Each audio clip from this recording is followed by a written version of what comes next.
Once upon a time, there was a donkey named Clay. Clay lived on a farm. Every morning before the sun came up, Clay was already working. He carried heavy loads up steep hills.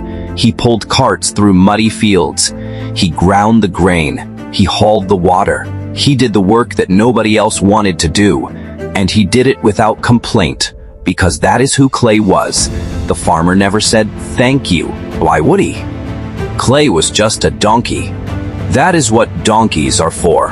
When Clay finished one job, there was always another waiting. When he was thirsty, he had to wait. When he was tired, he was told to keep moving. When he stumbled under a heavy load, the farmer shouted at him for being slow.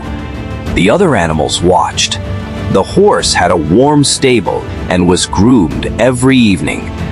The dog slept by the fire and was given scraps from the table. The cat went wherever she pleased and answered to nobody. But Clay got the heaviest loads, the longest days, the smallest portions. Because Clay always said yes. Because Clay never complained. Because Clay kept going no matter what. And the farmer had learned something about Clay a long time ago.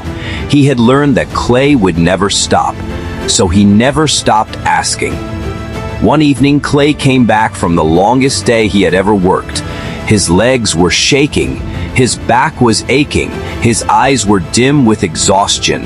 The farmer met him at the gate. With another load, Clay looked at the load. Then he looked at the farmer. Then he looked back at the road he had just come from, and something shifted inside him, quietly, like a door closing gently after being open for too long. He turned around and walked away. The farmer shouted, then threatened, then begged.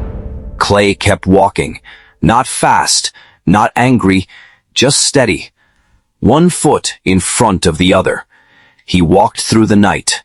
In the morning, he came to another farm, a small one, quiet, with a garden full of flowers and a water trough that was always full. A child saw him first. She ran out with a handful of carrots and said, "Hello, are you lost?"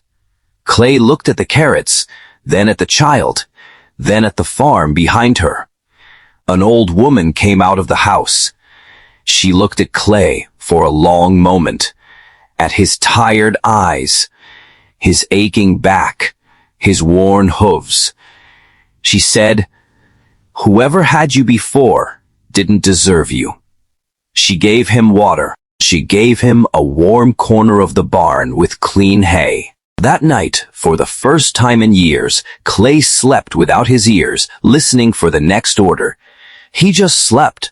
Clay still works at the new farm. He carries things and pulls things and helps where he can, because that is still who he is. But now, when the work is done, he rests. Now, when he is thirsty, he drinks. Now, when the child comes to see him in the morning, she brings carrots and says, "Good morning, Clay. How are you today?" And Clay lifts his head and breathes.